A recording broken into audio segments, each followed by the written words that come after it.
Soyez bénis dans le nom de Jésus.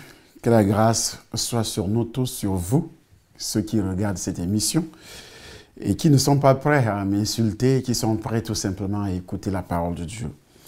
Mais aujourd'hui, nous allons aborder un problème très important. Depuis quelques jours, les radios, les télévisions, tout le système médiatique mondial aborde un problème d'urgence. Lequel? Le problème de la vente des Africains en Libye. Quand on sait qu'un être humain n'est pas à vendre, quand on sait qu'un être humain n'est pas un animal, quand on sait qu'un être humain n'est pas du tout un poisson, n'est pas du tout un habit, une voiture que l'on peut acheter. Et nous sommes au XXIe siècle, où les êtres humains sont vendus à ciel ouvert dans un continent qui est d'ailleurs en souffrance, le continent africain. Et le pays qui procède cette vente, c'est un pays africain également, mais de couleur blanche. Alors, pourquoi cela est arrivé? Depuis les temps anciens, on constate que l'esclavage n'a pas commencé effectivement aujourd'hui. L'esclavage a commencé il y a de cela quelques centaines d'années sur ce continent, le continent africain. Nous allons développer les origines de l'esclavage qui n'a pas été seulement physique, qui est aussi spirituel, depuis Adam jusqu'à nos jours. Nous étions tous des esclaves de Satan. Et puis, on a été libérés. Cette image que nous allons utiliser aujourd'hui, ce que nous allons suivre par rapport à ce qui a été diffusé par les postes de radio et les postes téléviseurs dans le monde entier, nous allons regarder ces images que nous avions réussi à collecter dans les différents médias et aussi les réseaux sociaux pour vous montrer, et certaines interviews également qui vont vous faire réellement froid au dos. Alors nous allons suivre avec attention ce qui est dit dans ces interviews et aussi sur la diffusion de ces images. Et juste après ça, nous allons faire des analyses sur ce que vous avez vu, ce que vous avez entendu, sur ce qui a été dit et ce qui a été fait en Libye. Puisqu'il s'agit de la Libye, regardons tous ensemble. Que Dieu vous bénisse et on se retrouve tout à l'heure. Devant l'ambassade de Libye. Alors pourriez-vous nous expliquer un peu ce que vous faites ici et ce que ça représente pour vous? Moi, je ne suis pas au courant avant, mais j'ai appris tout de suite et je suis revenu ici parce que moi aussi j'ai traversé la Libye. On m'a pris en otage aussi moi-même, en personne que je vous parle là. On m'a gardé dans la prison. On m'a demandé de 1 million de francs CFA après. Qui sera libre. Moi, je n'ai pas de l'argent. On m'a gardé 15 jours dans les prisons. Après, on m'a transféré. On m'a vendu dans des autres gens dans une ville qui s'appelle Ben Walid. On m'a gardé là-bas 7 mois. Après, je suis tombé malade et moi, je suis mineur et moi, j'ai 16 ans. Donc ils ont dit que lui là il va mourir ici, donc on va amener à l'hôpital. Après on m'a mis à l'hôpital et on m'a laissé. J'ai trouvé des gens bien, on m'a pris et je suis venu, alhamdoulilah, et maintenant je suis là ici. Et donc il y a beaucoup de gens, ils mis des barouds dans les oreilles et ils allument, ils brûlent. Ils mettent des essences dans les sexes des hommes et ils brûlent au sein des femmes. Ils mettent des essences et ils brûlent. Ils tuent les gens. Les enfants qui sont de 2 ans et 3 ans, ils vont les éliminer tout de suite. Là, moi-même, j'ai vécu ça. S'il y a droit de l'homme ou s'il y a des... Notre ère, ce n'est pas pour une ère des esclavages ou bien une ère... Ça, c'est passé. Ce n'est pas normal.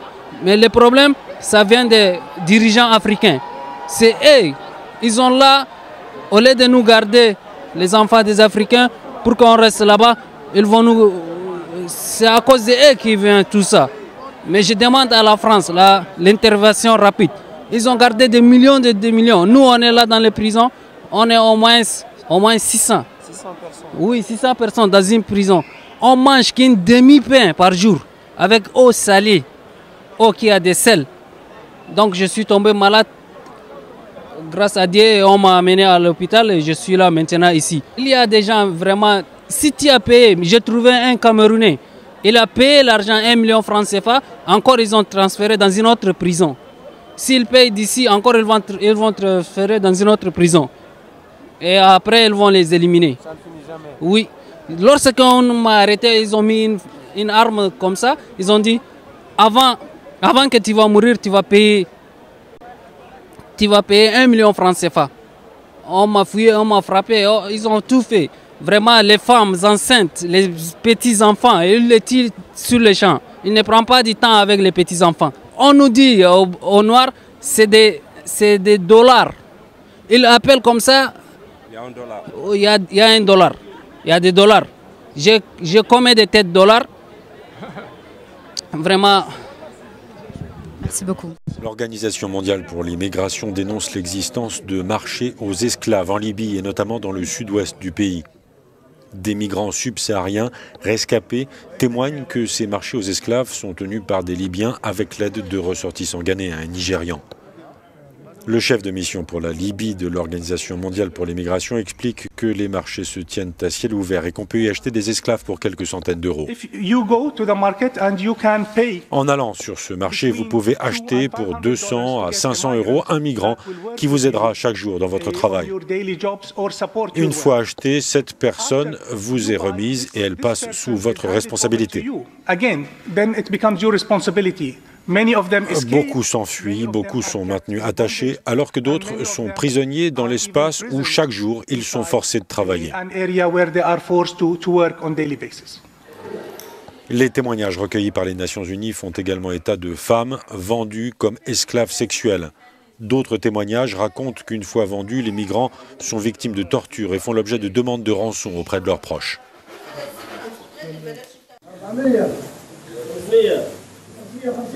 Quelque part près de Tripoli, une vente aux enchères bat son plein. Ce que ces journalistes qui filment discrètement découvrent est à peine croyable. Ce sont des êtres humains qui sont en train d'être vendus. Pour quelques centaines d'euros, un migrant africain vient d'être cédé à son nouveau propriétaire. Ces ventes de migrants, elles auraient lieu 1 à 2 fois par mois en toute discrétion à l'extérieur de la capitale libyenne. Les reporters américains voulaient en avoir la preuve après avoir reçu une vidéo amateur en août dernier. Des hommes venus du Mali, du Niger, du Ghana. Exhibés comme du bétail aux futurs acquéreurs et vendus sans vergogne aux mieux offrants.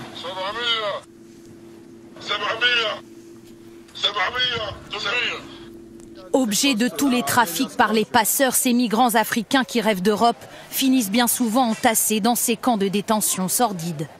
Certains affirment ici avoir été mis aux enchères pour travailler de force, soumis à des traitements inhumains. Bien sûr, j'ai été vendu.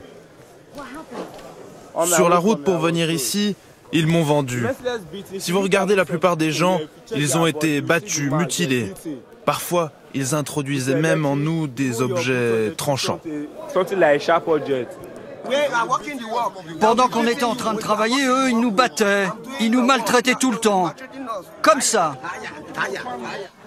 Les preuves sont rares, mais celles-ci ont été transmises aux autorités libyennes qui ont promis d'enquêter sur ces pratiques. Tous les migrants de Tripoli ne rêvent pas d'Europe. Depuis la découverte du pétrole dans les années 60, nombreux sont ceux qui cherchent ici un salaire meilleur. Sur le rond-point de Gargarèche, ils attendent un boulot à la journée. Mais depuis que le chaos des milices règne, ces travailleurs risquent des arrestations arbitraires. Et pour ceux qui ne peuvent payer leur libération, c'est le travail forcé. S'il y a un patron qui a besoin de travailleurs, on te vend à la personne, il va faire son travail cadeau, et puis c'est comme ça. Ça, c'est de l'esclavage? Ouais, c'est esclavage, comme plus que s'il y avait un autre mot qui dépasse esclavage. Moi, je suis musulman né, mais je regrette d'être musulman depuis que je suis arrivé à Libye. Les migrants économiques qui vivent et travaillent en Libye viennent en majorité d'Afrique de l'Ouest. Ils remplissent les églises chrétiennes de Tripoli, mais vivent moins facilement leur religion. Un peu en retard, Alexander. Depuis 2 semaines, il est infirme. La plupart des Libyens n'aiment pas les Noirs et leur tirent dessus. Ils m'ont tiré dans la jambe. Quand ils fument, quand ils boivent, ils font n'importe quoi. Ils ne se tirent pas dessus, mais ils tirent en l'air. S'ils ont un flingue, ils veulent les... Surtout si vous êtes noir. Les assaillants d'Alexander n'ont jamais été ennuyés par la justice. Celle-ci s'intéresse en revanche aux migrants. Il y a 2 jours, une centaine d'entre eux étaient arrêtés par une des milices les plus puissantes de la capitale. L'État libyen leur a délégué le contrôle de l'immigration dite illégale. Parmi ces migrants, certains ont rêvé d'Europe. C'est souvent le cas de ceux venus d'Érythrée, une dictature militaire qui se vide de sa jeunesse. À l'ambassade érythréenne de Tripoli, un homme les aidait. Il a été lui aussi arrêté. C'est simple. Les Érythréens quittent le pays à cause du service militaire à vie qu'il y a là-bas. Une fois qu'ils sont partis, c'est facile. Grâce aux familles déjà immigrées, les Érythréens obtiennent de l'argent. À chaque fois qu'un de mes compatriotes arrivait à l'ambassade, moi je le connectais avec un des 3 passeurs avec qui je travaillais. On a fait passer des centaines de gens comme ça, et à chaque fois, je touchais $50. En Libye, le manque de légitimité du gouvernement a permis le règne des milices, qui ouvrent plus grande encore la voie à l'exploitation humaine.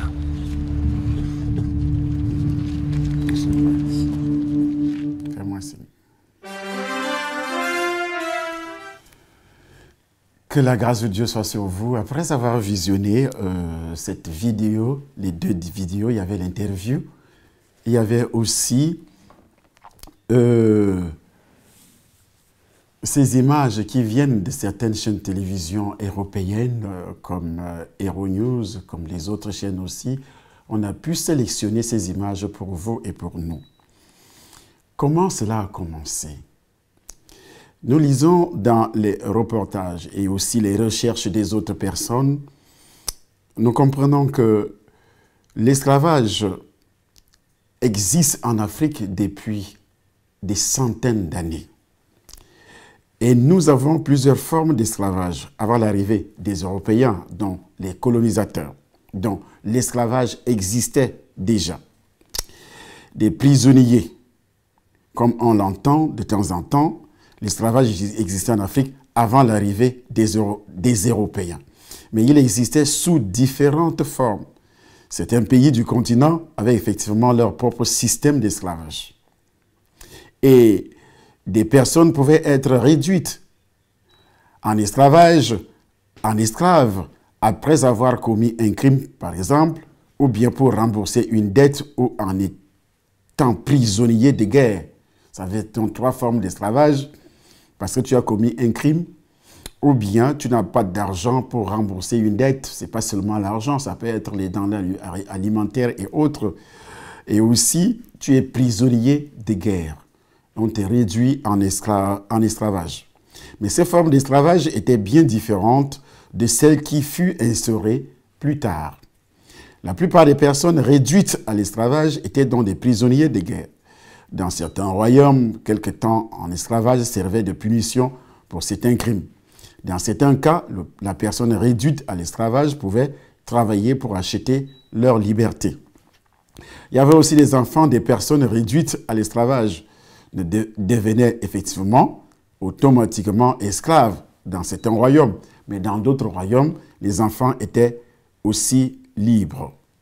Donc, alors que l'exploration et la colonisation, avant la colonisation d'ailleurs, devenaient donc des intérêts majeurs au cours de ce siècle, l'Afrique devint le point principal des Portugais, furent les premiers à arriver en Afrique en 1441.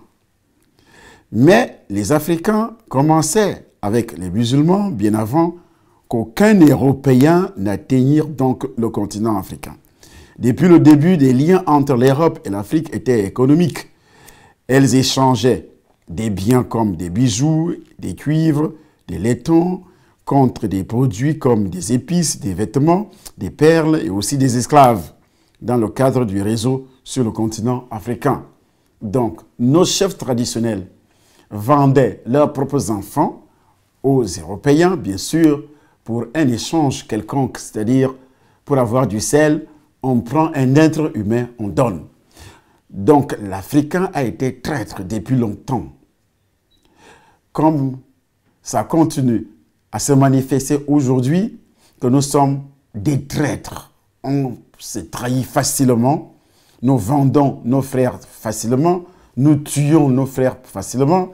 Il y a ce qu'on appelle la jalousie, il y a ce qu'on appelle les commérages, il y a ce qu'on appelle le sabotage, il y a ce qu'on appelle la sorcellerie en Afrique.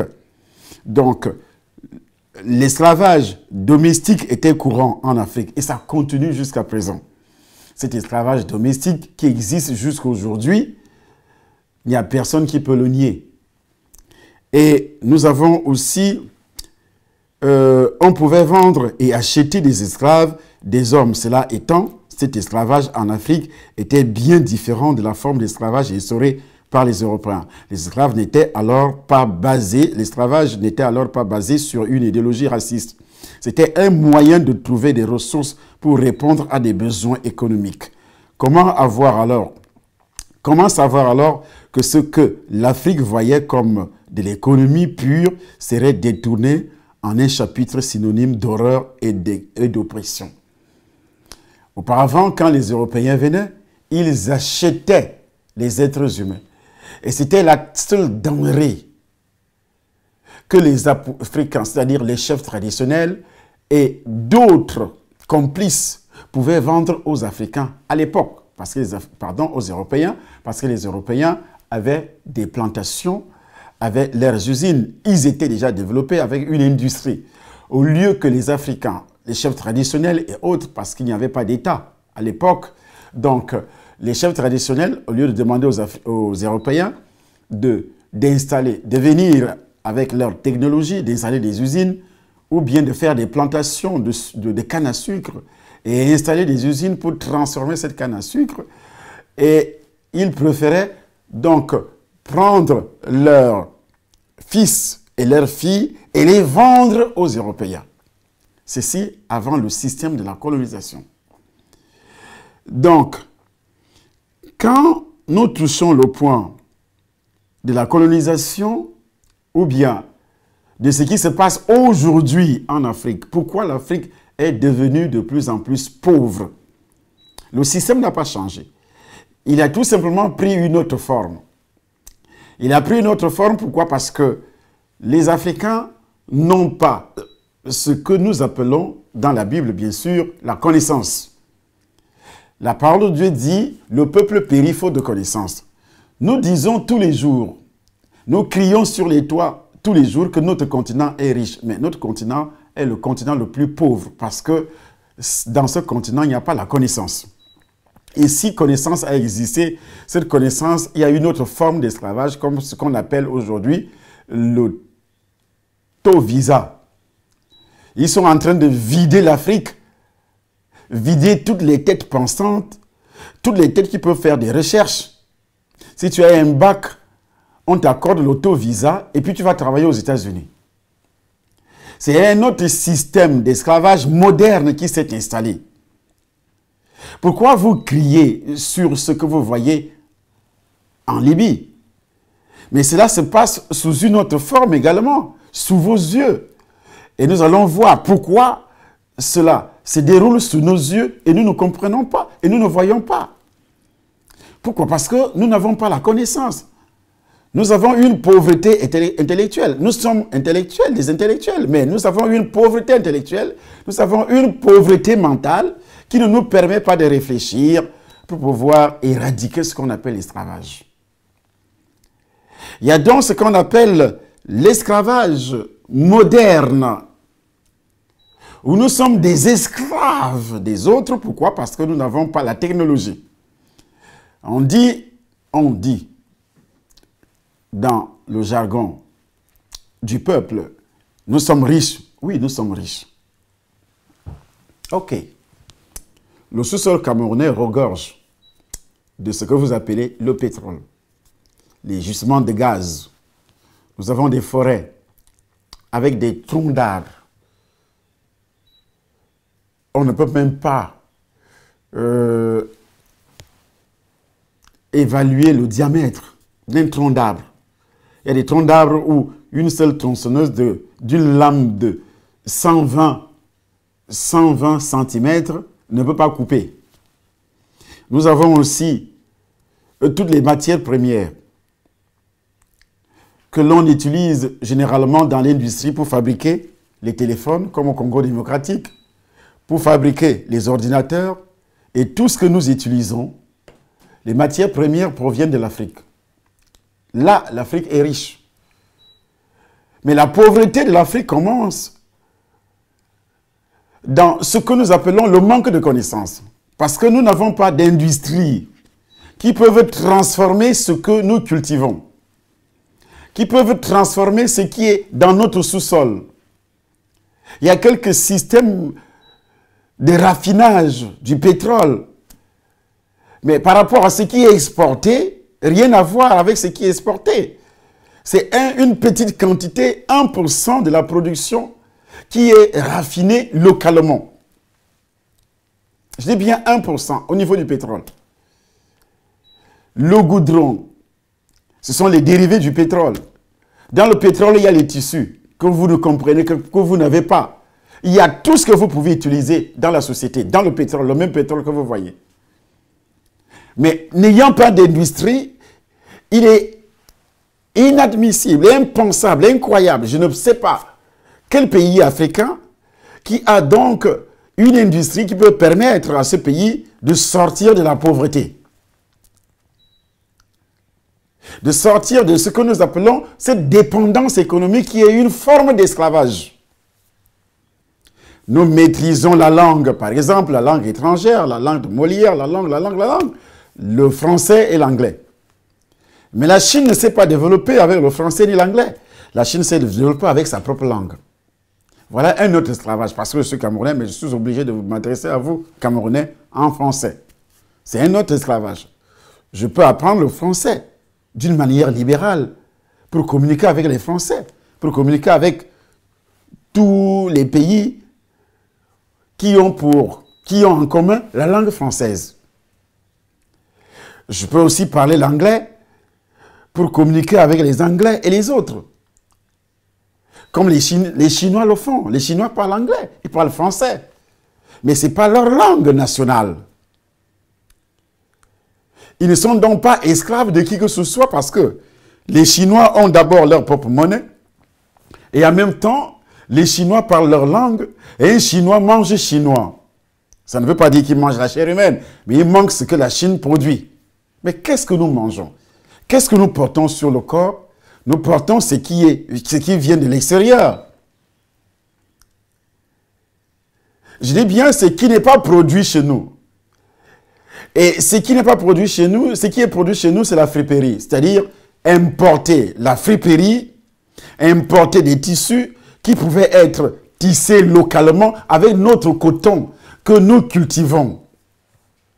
Je dis bien le coton qui est cultivé chez nous est exporté et ce coton revient en tissu ou bien en d'autres matières qui coûtent extrêmement cher. Mais là, vous n'allez pas me dire aujourd'hui que vous n'êtes pas des esclaves. Vous êtes des esclaves. Vous êtes des esclaves. Pourquoi ça vous énerve quand vous voyez ce qui se passe en Libye? Mais ça se passe économiquement, ça se passe financièrement, puisque vous n'avez même pas votre propre monnaie. Mais qu'est-ce que vous voulez? Les téléphones que vous avez entre les mains sont fabriqués avec les matières premières qu'ils viennent chercher en Afrique. Les ordinateurs que vous utilisez sont fabriqués avec les matières premières qu'ils viennent chercher en Afrique. Vos propres enfants travaillent dans des mines sous terre. Je dis, vos propres enfants travaillent dans des mines sous terre. Ils sont tués parce qu'ils veulent extraire des minéraux, des choses semblables, que eux ils viennent chercher à prix d'oiseaux. Ils vous donnent des miettes, ils prennent tout et puis ils s'en vont. Et quand ils vont fabriquer un téléphone comme celui-ci, qu'on appelle Samsung, S8 plus. Il coûterait combien en Afrique? S'il coûte aujourd'hui presque 900 € ici en Europe. Alors, il coûte combien en Afrique? Il coûterait combien en Afrique?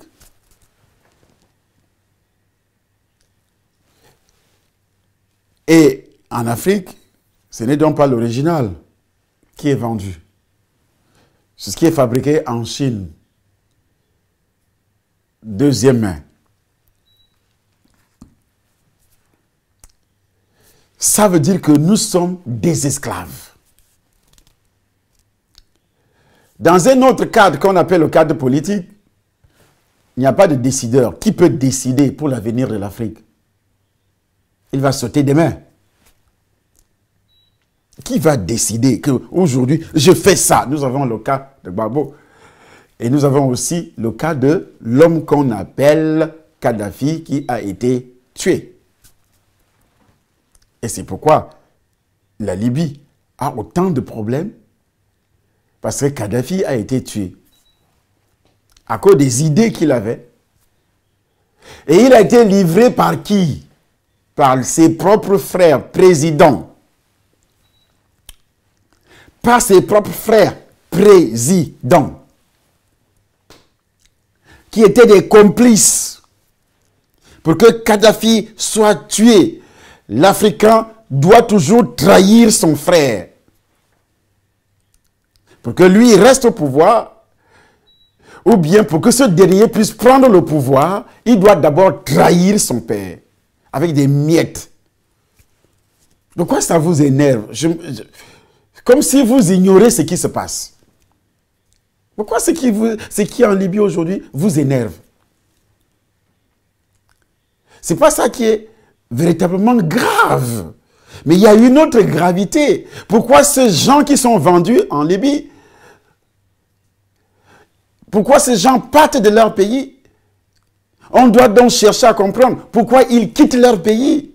Pourquoi ils sont arrivés en Libye? Pourquoi les Libyens ne sont pas au Cameroun? Pourquoi les Libyens ne sont pas au Congo? Pourquoi les Libyens ne sont pas ailleurs? Avant les événements qui se sont déroulés en Libye, la mort de Mohamed Kadhafi, les Libyens ne partaient nulle part dans le monde. Ils sont restés chez eux. Et non pas le bois. Ils ont le pétrole. Mais il y a le pétrole au Nigeria. Il y a le pétrole au Cameroun. Il y a le pétrole également au Congo, au Gabon, partout. Viennent s'ajouter des matières premières qui ne sont même pas exploitées en Libye. Viennent s'ajouter l'or, le diamant, le bois,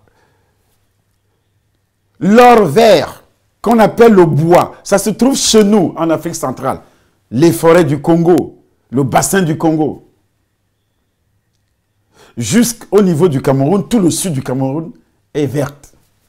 Tout le sud du Cameroun est vert. Alors pourquoi? Les Camerounais, dans la première vidéo qui a été diffusée tout à l'heure, il y a, selon l'interview qu'on a suivie, on parlait d'un Camerounais qui aurait versé 1 million pour être libéré. Il est parti du Cameroun, pourquoi? Il a versé 1 million pour être libéré. Et il n'a pas été libéré, on a tout simplement changé de camp. Les camps de concentration, on a changé et il est là.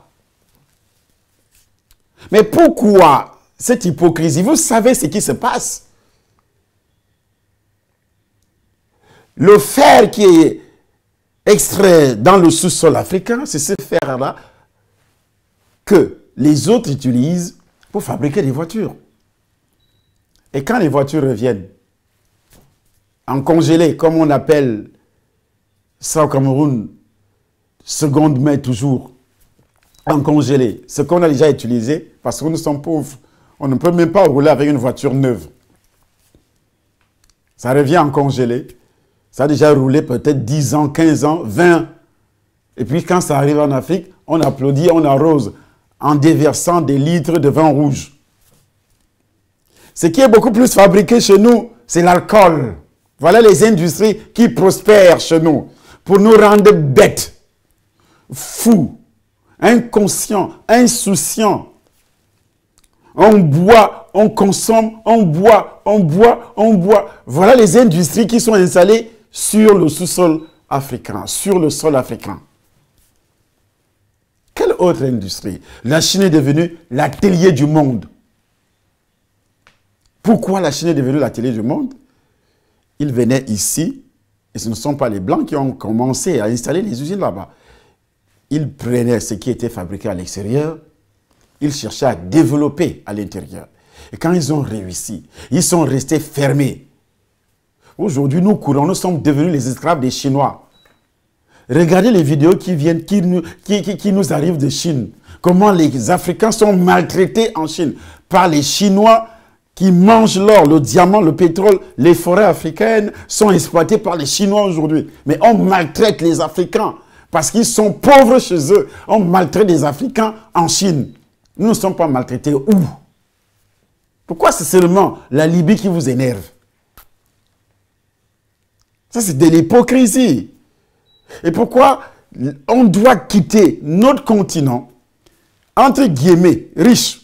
Mais il n'est pas riche parce que la connaissance n'existe pas. Alors, montrez-moi l'Africain qui aurait fabriqué une voiture pour que ce véhicule consomme dans le carburant. Parce que nous sommes riches, parce que nous avons du pétrole. Alors, eux, ils ont commencé à développer ce qui consomme d'abord le carburant. Ils ont aussi pensé à créer, à construire des routes. Mais les routes chez nous, est-ce que ça existe? Nous allons construire avec quoi? Parce que nous n'avons pas de bitume. Ils ont des industries qui, alors, font le raffinage du pétrole, et dans le pétrole, il y a du bitume. Ils prennent une partie du pétrole, ils fabriquent du bitume. Il y a les pistes, même les pistes en Europe sont goudronnées. Mais pour aller chez moi, vous allez voir la vidéo tout à l'heure. Pour aller chez moi,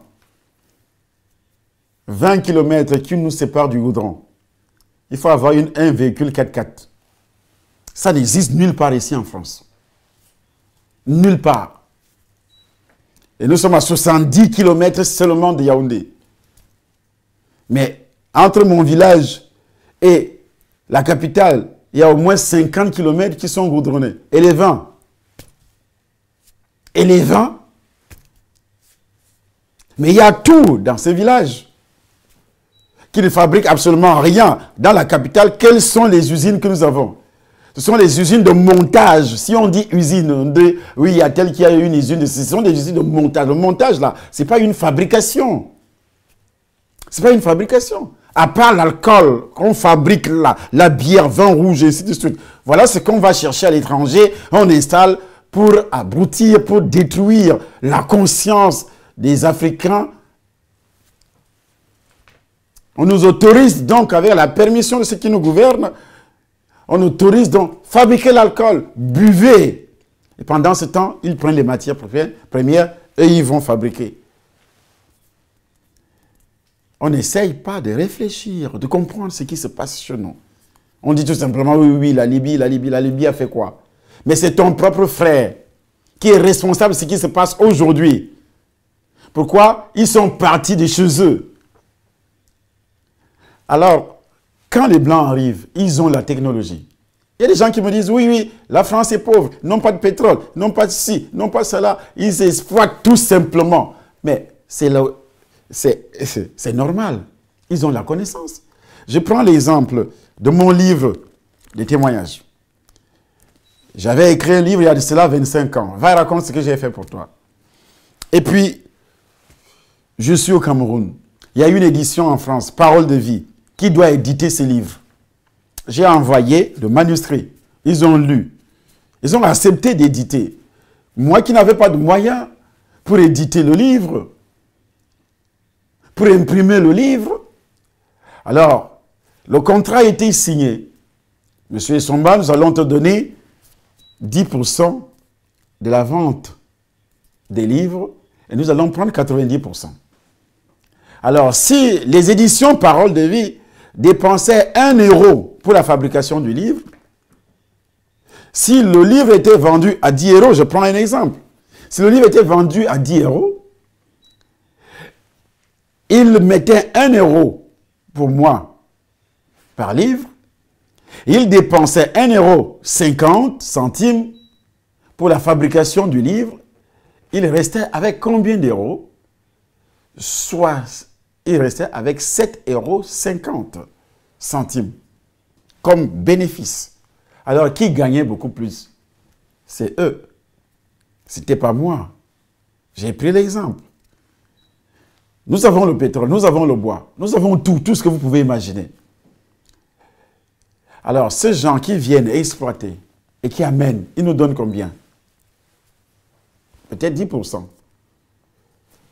6% pour celui qui est au pouvoir, avec sa clique. 4% pour le gouvernement, pour l'État, pour le pays. Et c'est comme ça que ça marche parfois. Ils prennent 6%, ils se partagent. Et après, 4% c'est pour l'État. Et l'État en question, c'est toujours eux. L'État en question, c'est toujours eux. Même les 4% là. C'est pourquoi il n'y a donc pas de développement.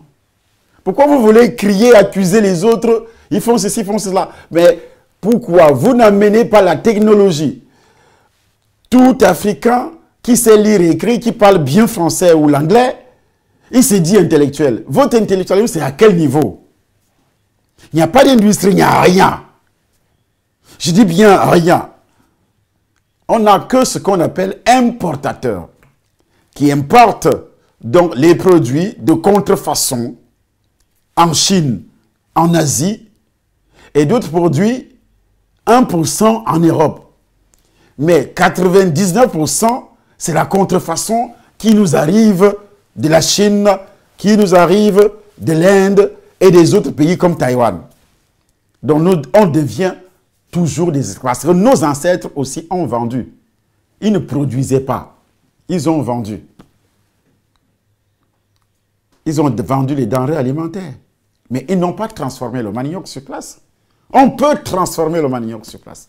On peut transformer les yams. On peut transformer aussi le cacao, le café. Mais on préfère vendre les fèves de cacao. On préfère vendre le bois en grumes. On préfère vendre tout naturel, brut. Mais le pauvre planteur de cacao, là-bas, en Afrique équatoriale ou bien en Afrique de l'Ouest, en Côte d'Ivoire, il gagne combien? Ceux qui transforment le café, qui sont en Europe, gagnent beaucoup plus d'argent, sont des milliardaires. Parce qu'ils transforment le café et le cacao.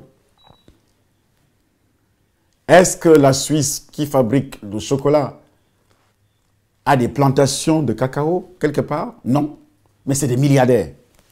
Rien qu'avec le chocolat. Mais nous sommes des cultivateurs, mais les plus pauvres, misérables. Même nos enfants ne parviennent pas à acheter le chocolat quand il est déjà transformé.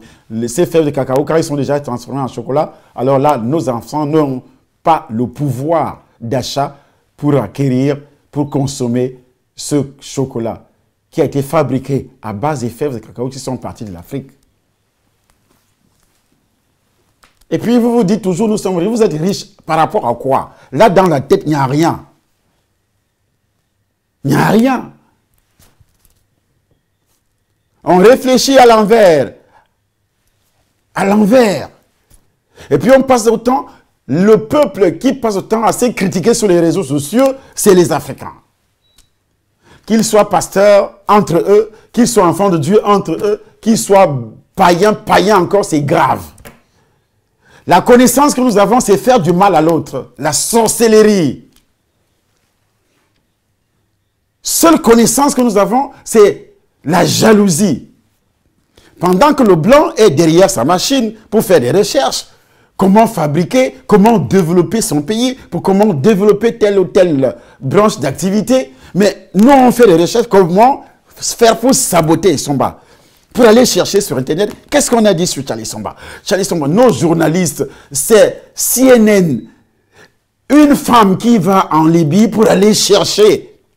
Mais les journalistes africains sont spécialistes seulement pour marcher derrière Charlie Somba. Qu'est-ce que Charlie Somba fait? Et il a acheté quelle voiture? Quelle a fait ceci? Et il dépouille le peuple. Ils font ceci. Les pasteurs. Voilà nos journalistes. Pasteur a fait ceci. Pasteur a fait cela. Mais pourquoi vous n'êtes pas parti en Libye? Vous étiez où? Est-ce que vous ne voyez pas ces images, vous journalistes là, africains, pour écrire dans les journaux Charlie Somba est mort? Charlie Somba est mort, oui, on présente ça, Charlie Somba est mort. Voilà, il vend l'eau, il fait ceci, il vend l'eau, il fait ceci, il vend l'eau. C'est ça le journalisme en Afrique. Voici le vrai journalisme. Aujourd'hui, tout le monde écrit, tout le monde parle. Vous étiez où? Jusque-là, qu'est-ce qu'ils ont dit alors, les chaînes de télévision africaines? On a combien de chaînes de télévision en Afrique? On a combien de chaînes de télévision en Afrique? On a combien de radios? On a ceci, des spécialistes seulement pour saboter. Quand ils voient que tu commences à monter, ils fabriquent des histoires, des montages. Où est Jésus-Christ TV? Pourquoi il n'est pas parti en Libye pour aller faire des montages? Tel serviteur, tel pasteur, des choses que tu dois dire, tu ne dis pas. Tu es là seulement, tel est sataniste, tel est sorcier. Est-ce que c'est la prière qui a développé? Pourquoi tu as fui pour aller aux États-Unis? Parce qu'il y a la pauvreté chez toi. Il y a la misère chez toi. Donc Dieu est un Dieu des Américains? Non, Dieu n'est pas un Dieu des Américains, ni des Français. Eux, ils travaillent, ils ont mis leur tête là, ils se sont mis au travail. Les Chinois sont bénis, les Chinois adorent le dragon, mais ce n'est pas une bénédiction parce qu'ils travaillent. L'Africain passe autant à chercher à faire du mal à l'autre. Il ne cherche pas à développer. Puisque lui, il fait ça, je dois aller, il s'est arrêté ici, et moi, je dois continuer. Et je dois même l'aider. C'est ça qui développe l'Europe, c'est ça qui développe l'Occident. Mais en Afrique, elle n'est pas développée. Pourquoi? Parce que c'est la sorcellerie. Là où les Africains se retrouvent, c'est des problèmes. Ici, en Europe, ils se trahissent entre eux.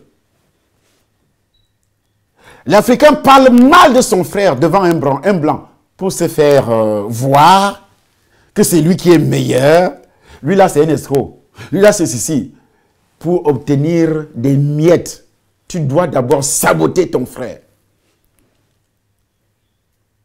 Je dis pour obtenir des miettes, tu dois d'abord trahir. Comment les coups d'État ont été montés en Afrique? Est-ce que ce sont les Blancs qui sont arrivés avec des pistolets pour tuer les présidents africains? Ce sont nos propres frères. Et puis, vous aiguisez la haine contre eux, alors que ce sont l'ennemi du noir. C'est le noir lui-même. Ce n'est pas le blanc. Vous voulez tuer les blancs pour rien. Quand tu commences à construire une petite maison là-bas au village, tu vis à Yaoundé ou bien à Abidjan ou bien quelque part à Kinshasa, et tu as des frères au village. Est-ce que c'est le blanc qui viendra t'envoûter? Ce n'est pas ton propre frère qui t'envoûte. Je te pose la question, répondez. Ce n'est pas ton propre frère qui t'empêche de se développer. Pourquoi seulement lui? Quand il arrive, on va vers lui, il doit nous envoyer de l'argent pour acheter ceci, pour envoyer les enfants à l'école, on doit l'appeler. Pourquoi seulement lui? Pourtant, tu le fais. Ce n'est pas que tu ne le fais pas. Tu le fais, mais ça l'énerve. Tu donnes, ça l'énerve. Tu ne donnes pas, ça l'énerve. Il doit te tuer. Il doit t'envoûter parce que tu as réussi. Est-ce que c'est le blanc? Ce n'est pas le blanc. Voyons, asseyons-nous, Africains. J'ai créé une association, Village International des Médias. Quel Africain qui s'est inscrit comme membre alors? Ce village international qui lutte contre l'immigration et commence à lutter contre l'immigration. En développant des zones les plus reculées, pas même les villes, les villages, comme la vidéo que vous allez voir tout de suite. C'est ça ma lutte contre l'immigration. C'est ça le développement. Mais on ne peut pas développer une zone seule.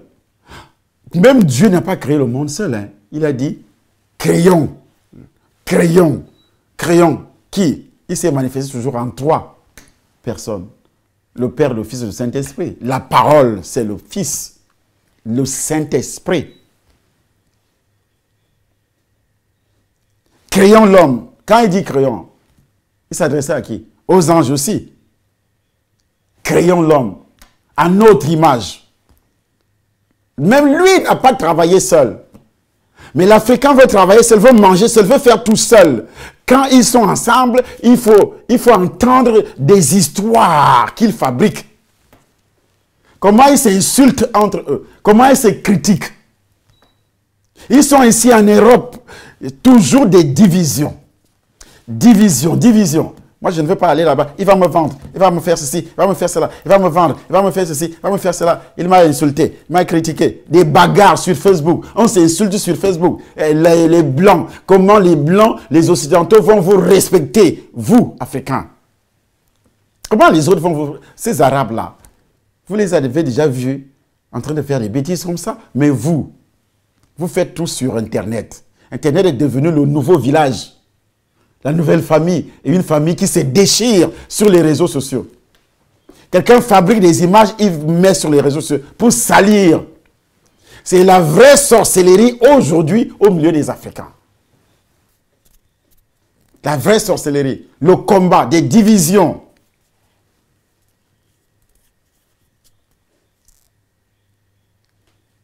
Pourquoi vous criez? Nous n'avons pas la connaissance.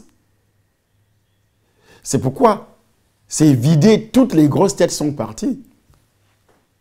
Sont parties pour aller se chercher à l'extérieur. Ils développent dans les autres pays. Avec grosses têtes ici, ce n'est pas la grandeur, mais c'est ce qui est là-dedans, ils sont partis. Puisque personne ne pense à ça, développé par le canal de l'industrie, voici les nouvelles technologies. Mais qu'est-ce que nous faisons avec? Notre téléphone, c'est seulement pour parler, pour mettre les photos sur Facebook et c'est tout. On fait quoi avec? On va donc en Chine, on va chercher la contrefaçon, ou bien des motos, des usines qui existent en Afrique aujourd'hui. C'est le montage des motos par des commerçants qui vont chercher des pièces détachées. On commence à monter. On dit on va fabriquer une voiture dans un pays. On commence à faire le montage. Vous savez, ce qu'on appelle fabriquer, c'est autre chose. Nous voulons des industries. C'est ça qui amène le développement. Et la contrefaçon a tué l'industrie africaine. Parce que nous ne consommons pas ce qui est fabriqué localement. On dit que c'est cher. Mais on va chercher la contrefaçon. Nous sommes nos propres sorciers. On va chercher la contrefaçon qui coûte 10 fois moins cher. Et ça tue les industries locales. Et puis on se met à crier. Vous criez pour qui? Ces industries locales ne sont même pas protégées par les autorités. C'est lui qui essaye d'amener une industrie locale, 2 ans plus tard, ça chute. Parce que l'industrie locale n'est pas protégée. Chacun veut faire ses bénéfices, chacun pour soi. On dit chacun pour soi. Il faut faire mes bénéfices, je m'en fous, même si le pays tombe. Même si ça ne marche pas. Voici ce qu'il faut faire pour que ce genre d'action n'arrive plus. Pour que nous ne puissions plus partir de nos pays, il faut la paix. Il faut d'abord la paix. Tant que le pétrole va quitter pour aller, tant que le diamant, les matières premières seront exploitées par les autres, ils ne vous laisseront jamais en paix. Jamais. Il n'y aura jamais la paix. Ils vont toujours vous cogner les têtes. Pendant que vous bagarrez, ils ramassent tout, ils s'en vont. Je dis, pendant que vous vous bagarrez là, ils prennent tout, ils partent avec. Ils vous cognent les têtes, et puis vous prenez des armes, vous commencez à s'entretuer. C'est ce qui s'est passé en Libye. Ils ont réussi. Pourquoi? Parce qu'ils ont cogné les têtes des Libyens. Ils ont utilisé une tranche de personnes. Ce qui se passe également partout dans le monde. Dans le monde. Ils vous cognent les têtes, et puis vous commencez à bagarrer. Pendant que vous bagarrez, ils prennent tout. En Centrafrique, ça a été toujours comme ça. Partout. C'est pourquoi il y a des foyers de tension. Parce que, comme il n'y a rien ici, vous, Africains, il n'y a rien ici, là, il n'y a rien. Tu ne penses qu'à toi-même, tu ne penses pas aux autres, tu ne penses qu'à toi-même. Et c'est pourquoi, quand tu vois quelqu'un réussir, on dit oui, lui là, il est milliardaire, c'est un voleur, c'est un escroc, c'est ceci, c'est cela. C'est tout ce qui peut sortir de ta bouche. Chercher à faire du mal, à dire du mal, à critiquer, à calomnier. et ça apporte la malédiction. C'est cette malédiction que vos parents, vos ancêtres, c'est cette malédiction qui est également sur vous. Tant que vous allez continuer à insulter les pasteurs, des escroqueries, de ceci, de cela, parce que tu es jaloux. Tu es jaloux. Vous allez toujours souffrir de cette façon. Je dis bien, tant que vous allez continuer, vous allez souffrir de cette façon. Quand on dit à quelqu'un, reçois le Seigneur, oui, oui, tu veux que je vienne dans ton église, tu m'apportes quoi dans l'église? Tu viens au pas, c'est toi qui souffres. Tu viens au pas, c'est toi qui souffres. Dieu va sauver ceux qui veulent écouter. Tu viens au pas, c'est toi qui souffres.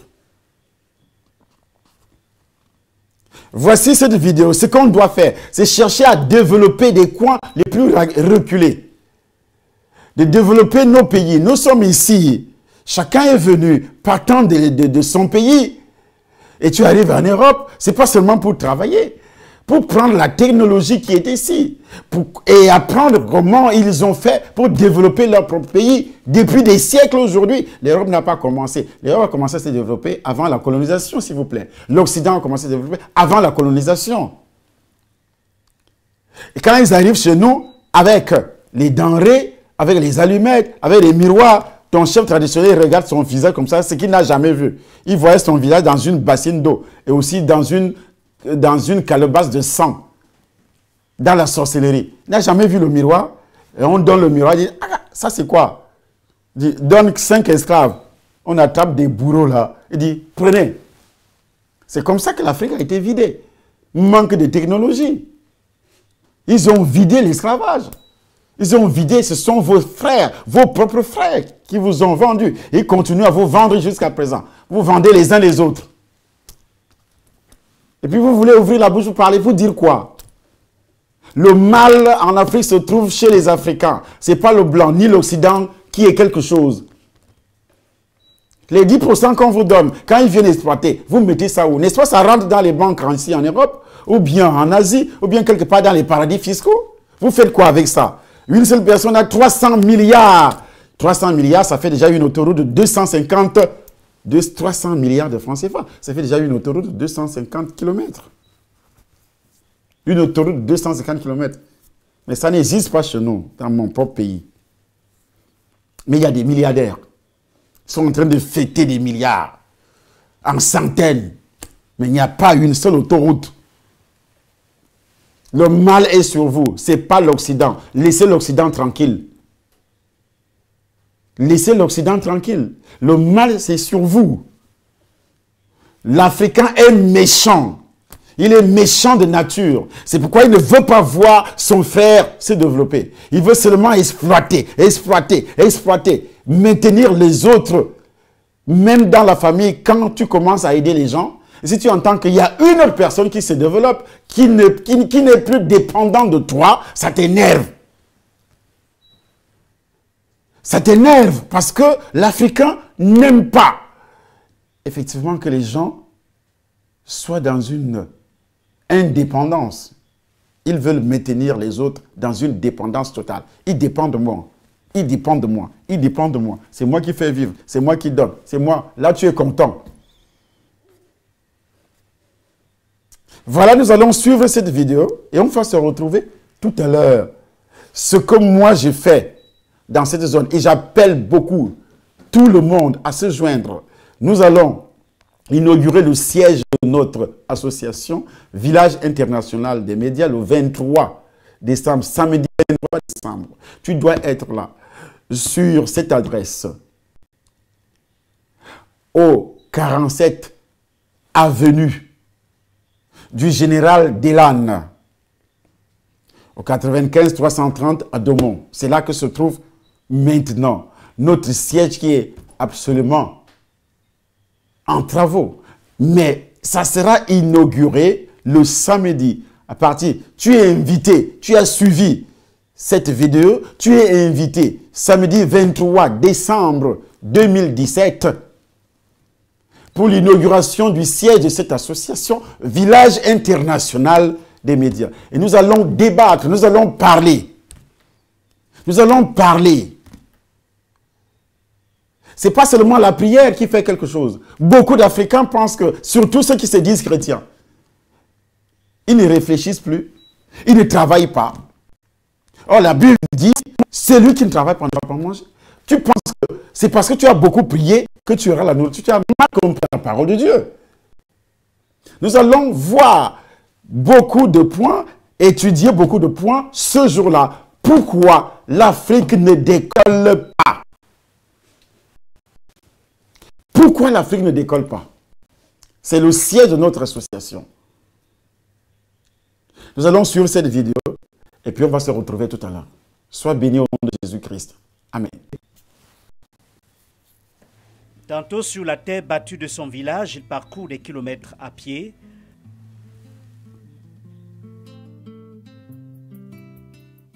Tantôt dans les sentiers du même lieu, il plonge les regards sur l'avenir.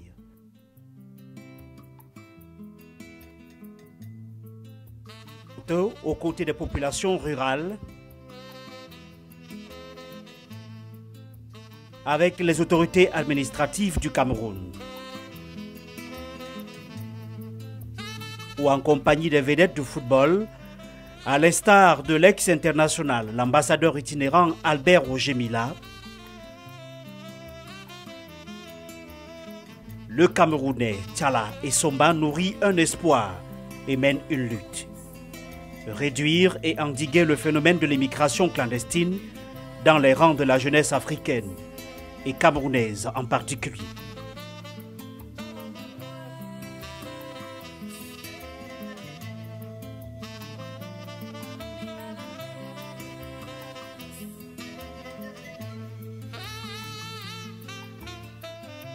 C'est ainsi qu'il dirige une ambitieuse œuvre de développement local dont il est l'initiateur.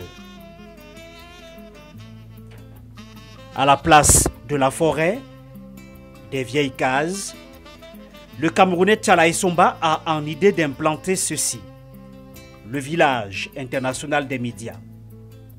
80 hectares à exploiter, à transformer pour faire jaillir des terres, hôpitaux et cliniques modernes, hôtels, restaurants, routes bitumées, centres de formation et d'apprentissage des métiers du cinéma, studios de production des films, usines de transformation bio des fruits, étangs piscicoles industriels, le Nyon étant un atout de taille ici, attendu aussi des zones d'élevage et des grands champs agricoles.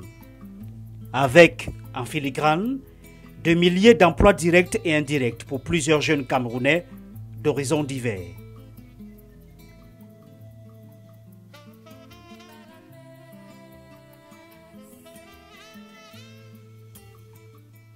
Pour moi, c'est un défi. Je le fais pour l'amour de mon pays, d'abord le Cameroun. Il est louable que chaque habitant de cette planète cherche à développer sa zone là où il est né. C'est très important.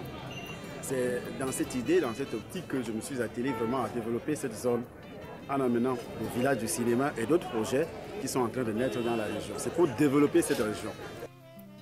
C'est dans le département de la Meufou et Akono, région du centre, groupement Elega, qu'est implanté le village international des médias en Kolong 2, localité rebaptisée Nkolfié, qui signifie la montagne de lumière en langue française. 50 minutes de voyage à partir de Yaoundé, la capitale politique du Cameroun, suffisent pour rallier Nkolong 2. Ici, comme pour la plupart des villages du Cameroun, les clichés sont les mêmes.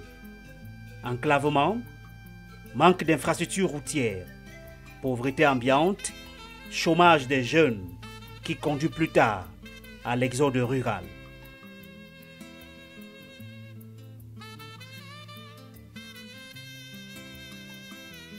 Mais pour l'initiateur du village international des médias, rien n'est fatalité, surtout quand on a les potentialités.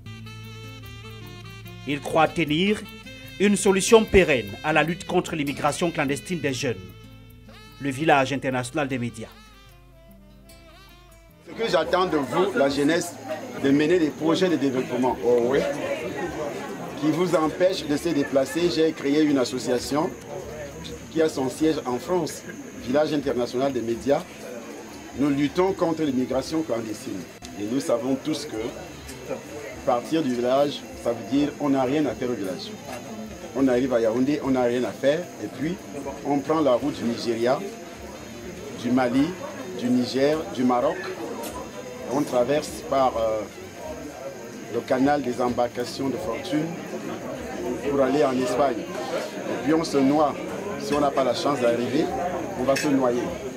Nous luttons contre l'immigration clandestine et aussi les zones rurales. Ça veut dire que vous devez faire des programmes, développer des projets communautaires. C'est très important. Des experts de divers domaines ont été associés à sa faisabilité. Le simple fait que nous soyons déjà venus, on va faire un diagnostic. Ça veut dire que le projet n'aura pas beaucoup d'impact, ça n'aura pas des impacts négatifs parce qu'on va les atténuer au fur et à mesure. Les études sur le projet ont également porté sur la topographie. Là aussi, pas d'inquiétude à se faire. La topographie, en réalité, c'est l'élément fondamental. Parce que c'est la base de toute réalisation des projets dits sérieux. À travers notre plan, l'architecte doit pouvoir présenter en quelque sorte les bâtiments qu'on aura fait sur le site. À travers les courbes des niveaux et à travers le levé planimétrique. Parce que c'est le topographe qui est appelé à positionner et à projeter également, à faire les projections du projet sur le terrain. Donc nous allons également présenter un plan de viabilisation avec des servitudes et puis avec des routes qui respectent également la norme cadastrale et puis d'urbanisation. C'est le même feu vert que le design architecte donne au projet du point de vue de la capacité du sol à accueillir les bâtiments qui vont sortir de terre. Nous n'avons pas de soucis parce que l'architecture est un art qui évolue au fil du temps. Aujourd'hui, il est possible de construire même en pleine eau profonde. Nous n'avons pas d'inquiétude parce que c'est pour ça que nous sommes là pour ressortir les valeurs du sol. Par exemple, sur ce site où nous sommes, c'est un site sédimentaire, donc un sol argileux. On peut l'exploiter, il est exploitable, il n'y a pas d'inquiétude en fait.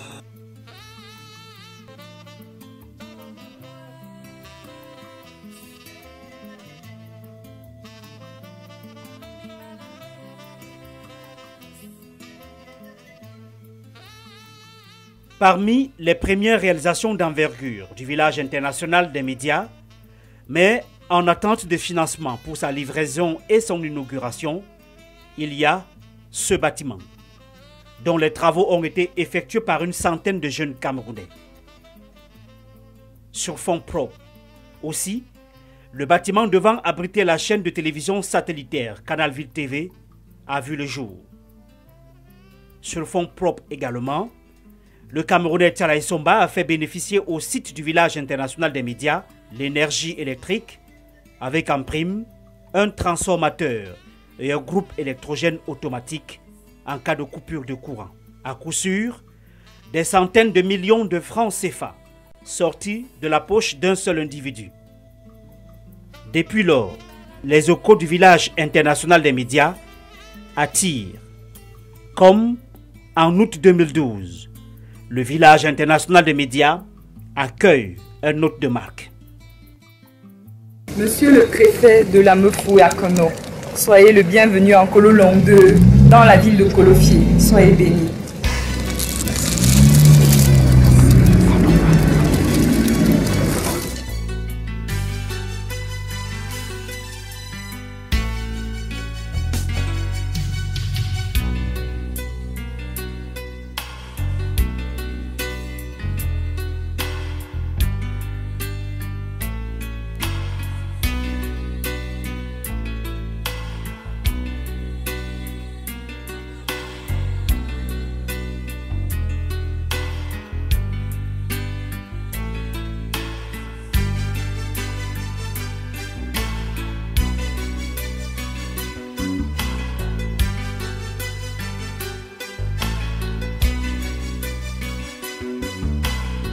satisfaction et encouragement au bout des lèvres du chef de terre, visiblement très impressionné. Nous avons été assez émerveillés par la qualité des équipements en ce qui concerne l'unité de radio, de télévision. Et nous avons été émerveillés d'autant plus qu'on a trouvé tous les équipements qui nous paraissent de dernière technologie, puisque ça fonctionne aussi avec la satellite, capacité d'émission pouvant couvrir plusieurs pays francophones d'Afrique et même au-delà. Je crois que dans un village, un environnement comme celui-ci, c'est une initiative à saluer. Nous avons aussi vu les chantiers en construction. Et je dois dire que, de toute évidence, le programme qui est déployé en termes d'investissement ici va à coup sûr générer des effets bénéfiques pour les populations locales, en termes d'emploi, en termes, je crois, du développement tout court de notre département. Déjà, les principaux bénéficiaires commencent à percevoir à ce stade les retombées du village international des médias. Moi j'apprécie beaucoup parce que moi je vis en France et à Paris plus précisément. C'est pas évident ce qui se passe là-bas. Mais moi je suis allé pour les études. Peut-être encore moi j'ai un statut, mais quand tu viens en France sans statut, tu n'existes pas. Quand tu viens en Europe, ça fait que tu recommences, c'est plus que recommencer au Cameroun, parce qu'on ne te connaît nulle part, tu n'existes nulle part. Bon, comme on dit, chacun a son étoile. Ceux qui sont toujours tentés à venir, se chercher à venir tester, peut-être c'est mieux que chacun vienne vivre pour comprendre réellement. Mais moi j'en connais beaucoup qui regrettent, qui voudraient rentrer, mais beaucoup aussi ont plus honte de rentrer par rapport à leur situation, que des railleries qui vont se présenter, que les frères vont se moquer, les sœurs et tout. Il y a tout ça, mais vraiment, c'est compliqué là-bas. Nous jeunes, dans les zones reculées, nous n'aimerions même pas quitter notre village pour aller en ville, rien, pour ne pas aller faire quelque chose. Ce genre d'initiative, nous voulons que ça aille de l'avant. Le promoteur, qui s'il peut créer plus d'une chose comme celle-ci, afin d'occuper les jeunes de son village pour barrer la route à l'exode rural là, parce que la ville là, il y a tellement de choses qui nous guettent, des choses négatives. Il y a les maladies VIH et tout. Mais quand nous sommes au village, il y a les terres, il y a tout. Ça, c'est des initiatives à encourager. Ça m'apporte une ville, bientôt une ville. Est-ce qu'il travaille très bien? Ça là, il travaille très bien. Ça me fait plaisir d'apprendre qu'un investissement d'une aussi grande importance se retrouve dans mon village. Mais je crois que ce à quoi nous devons penser, c'est d'accompagner ce genre d'investissement. C'est-à-dire que je crois que il y a ce qu'on appelle les effets d'entraînement. C'est-à-dire que quand on a un investissement d'une telle envergure, et il y a d'autres choses que ça entraîne. Qu'est-ce que nous, on doit faire maintenant en tant qu'autorité traditionnelle? On doit pouvoir accompagner ce genre d'investissement parce qu'il y a d'autres choses qui vont se créer. Qu'est-ce qu'on doit faire? Je crois qu'on aura besoin de logements, on aura besoin de s'investir davantage en agriculture. Je crois qu'il y a d'autres choses qui vont suivre pour qu'on ne soit pas en retard. Il faut qu'on prenne les dispositions dès maintenant pour accompagner ce genre d'investissement.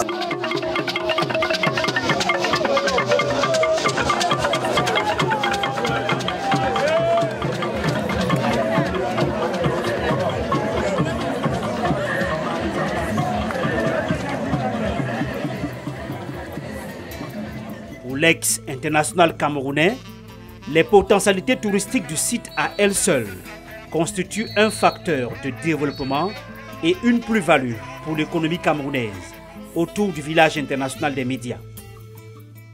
Pour moi, c'est un site merveilleux. Vous avez le Nyon qui est à côté. Et je pense que dès que ce bâtiment aura vu le jour et d'autres aussi, grâce au Seigneur, bien évidemment, je crois que ça va être un lieu, vraiment un lieu de pèlerinage. C'est un lieu où les gens viendront passer la journée, visiter, aller faire un tour au Nyon. Je pense que c'est ça qu'il nous faut pour le Cameroun. Nous sommes un grand pays, nous sommes un pays très très beau. Nous avons tout ce qu'il nous faut. Et c'est à nous d'essayer de gérer tout cela avec un peu de tact. Dans sa phase opérationnelle de sensibilisation sur les dangers de l'immigration clandestine, l'équipe du pôle média du village international des médias est inlassablement sur tous les terrains.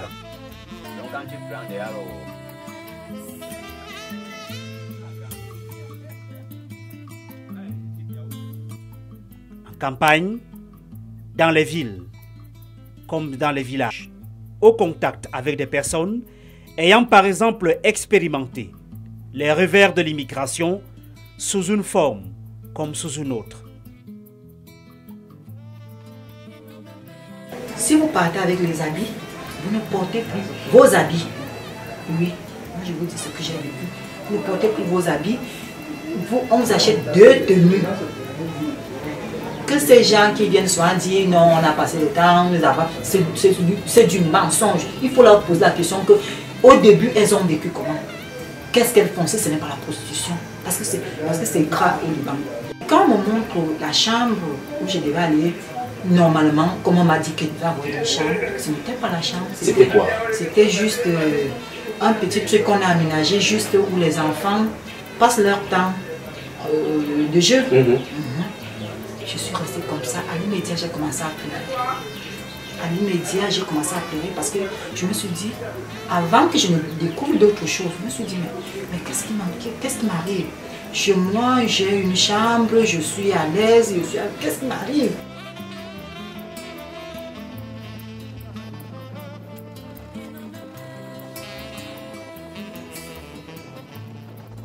C'est dans le même sillage que la même équipe a déniché une autre Camerounaise, infortunée de l'esclavage des personnels de ménage au Liban. Je suis enfermée dans une maison, je n'arrive même pas à sortir. Le jour me fait sortir, c'est pour aller travailler chez la sœur de madame, qui a déjà une ménagère parce qu'elle est blanche, moi je suis noire. Donc elle, on doit la mettre de côté, moi je dois travailler comme une esclave. Ça a été, c'était l'horreur, je dis maintenant je vais rentrer. On me dit, le monsieur me menaçait tous les jours, on m'enfermait dans ma chambre pendant 2 jours, je ne mangeais pas, je ne buvais pas. Au moment où je voulais boire, je partais boire l'eau des toilettes. L'eau des toilettes, c'est l'eau recyclée. Oui. C'est l'eau avec laquelle tout l'immeuble fait le ménage, on amène, on nettoie, on revient, dépose ça, l'immeuble qu'on utilise, c'est une eau recyclée, c'est ce que je buvais.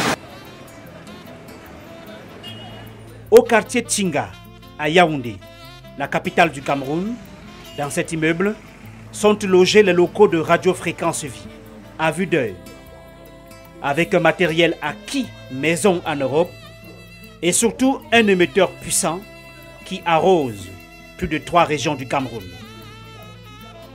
Le support est donc très important dans le village international de médias pour le relais des messages contre l'immigration clandestine. Ce jour, un invité de poigne est présent en studio. Entre 2004 et 2006, il a touché du doigt les réalités du désert vers l'Europe à la recherche de l'Eldorado. Il faut dire que tout au long de ce voyage, on a rencontré des difficultés inimaginables. À Zender, par exemple, nous rencontrons des compatriotes qui étaient partis d'ici il y a une dizaine d'années, 5 années, ça dépendait. En tout cas, les fortunes étaient diverses. Ils sont malades, certains qui rentrent de la Libye, et certains sont mourants. Ils ne peuvent ni avancer ni rentrer, pour la plupart parce que leur argent avait été dérobé par ceux passeurs qui sont tout au long de ce voyage. On a vu des corps en état de putréfaction avancée, où on a vu des ossements humains, où on a vu les gens qui abandonnaient sacs et provisions. Et même dans notre convoi, il y a eu 2 morts tout au long dans le désert entre le Niger et l'Algérie. C'est un chemin à sens unique. Vous voyez des gens qui avancent, mais vous ne voyez personne qui rentre. Parce que le système des passeurs consiste à faire avancer les gens, à se faire de l'argent. Et étant migrants sans papier, nous n'avions même pas le choix. Je veux dire, nous n'avons même pas le droit, c'est ce que je voulais dire, de séjourner dans des maisons normales. Nous sommes obligés d'aller séjourner dans des rochers, avec des animaux, les serpents, les scorpions et tout. Donc c'est pourquoi il faut dire que cette problématique est une problématique très mal connue de l'opinion.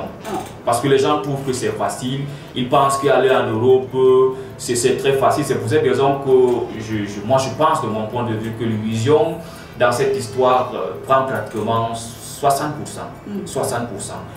Donc nous marchons à pied pour atteindre les enclaves espagnoles de Melilla qui est à Nador, je précise, et Ceuta qui est à Tétouan. Tenez-vous bien, pour quitter Magnia, aller à Tétouan, donc l'enclave de Ceuta, c'est au moins 1500 km. Et ça se fait pendant des mois de marche à pied. Vous levez le matin, vous commencez à marcher à pied. La nuit vous trouve, vous campez n'importe où. Et puis le matin, vous continuez tout au long du voyage, vous vivez de le monde. Et puis c'est ça qui vous permet de tenir tout au long du voyage. Donc voilà un peu comment ce voyage se fait. Tout au moins jusqu'aux enclaves, jusqu'aux villes qui sont tout près des enclaves de Ceuta et de Melilla.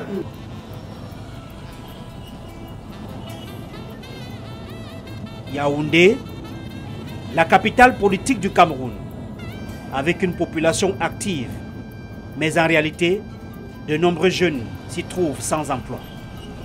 Le chômage a fait naître des métiers d'un tout autre genre autour de l'immigration clandestine. Grâce au pôle média du village international des médias, l'un d'eux est passé aux aveux complets. Je ne connaissais pas le fond des contours, je ne connaissais pas la réalité. Nidal Hachem, le responsable au niveau du Liban. Nidal était arrivé au Cameroun avant même que je ne fasse voyager une première fille. Nidal est arrivé au Cameroun, la copine de ma grande sœur de Berthois, c'est-à-dire celle qui était mariée au Libanais, descend à Yaoundé. Il y a eu une réunion qui s'est tenue à Mombo. L'autre c'était Nidal. Monsieur Nidal était en présence, il était là.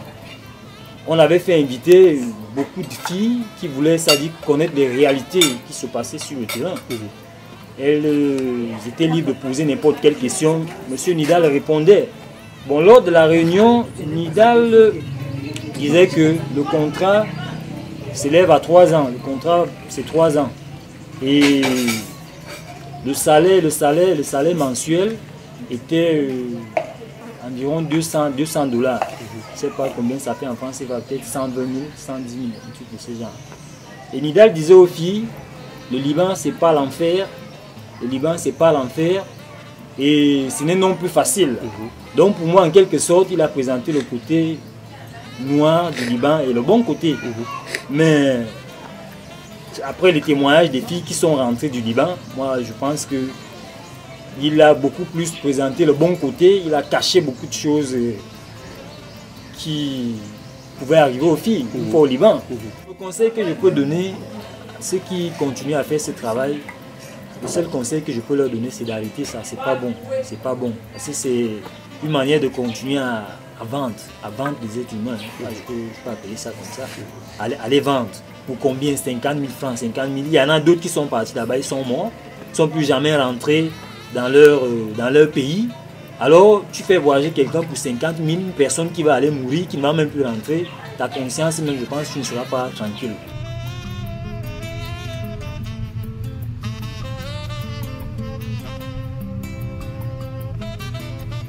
Sensibiliser sur les axes majeurs du village international des médias n'est pas aisé. La passion est là, au sein de l'équipe du pôle média, qui reconnaît néanmoins avoir consenti d'énormes sacrifices jusqu'ici et croisé continuellement des obstacles dans la production des émissions. Je dois d'entrée de jeu vous dire que c'est des dépenses énormes. Le personnel commis à cette tâche est appelé à faire le tour du pays pour requérir, n'est-ce pas, des informations en matière de dépenses. Et il y en a effectivement. Et je vous dirais que ces dépenses se situent à 2 niveaux. Le financement même des employés qui doivent œuvrer sur le terrain, partir, n'est-ce pas, du siège du VIM et parcourir, n'est-ce pas, le territoire national. Et vous savez, nous n'avons pas de bonnes routes un peu partout. Et c'est ce qui fait en sorte que le coût du transport soit trop élevé. Il leur arrive de passer des nuits à certains endroits où, n'est-ce pas, les frais d'hébergement sont également élevés. Je ne veux pas parler également de leur substance, c'est-à-dire de quoi se nourrir pendant qu'ils réalisent, n'est-ce pas, ces reportages dans les différents coins du pays. Et ces jeunes gens déployés sur le terrain, à leur niveau même, ont besoin d'être soutenus. Et cela génère également des dépenses importantes parce que ce sont des responsables de famille. Chacun d'eux doit avoir un soutien mensuel.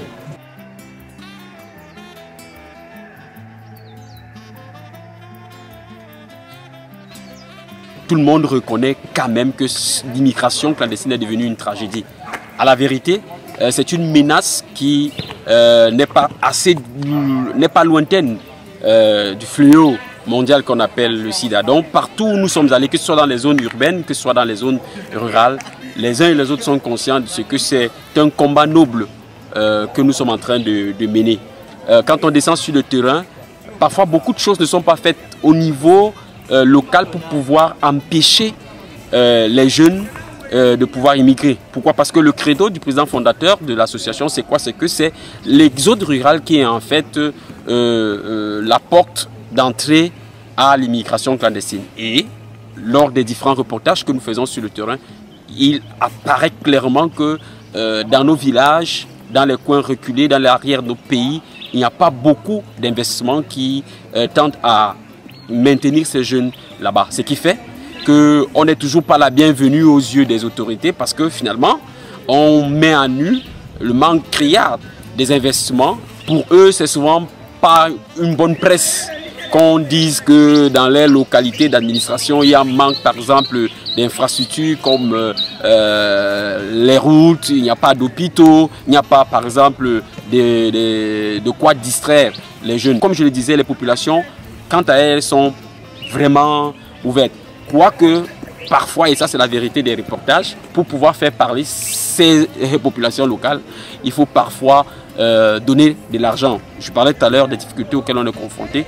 Ça, c'est une réalité sur le terrain. En Banjok, nous avons été confrontés à cette réalité-là. Il a fallu que ce soit dans notre argent de transport que nous sortions encore quelques sous pour pouvoir permettre à ces hommes et à ces femmes-là de parler. Parce que quand ils entendent association qui lutte contre l'immigration clandestine, ils voient tout de suite les subventions. Mais à la vérité, les subventions, l'association n'en a pas encore. C'est finalement l'effort personnel du promoteur, Dr Tchala Issoba, qui est mise en avant. Donc, quand tout cela repose sur la tête d'une seule personne, c'est un peu trop. Il a besoin,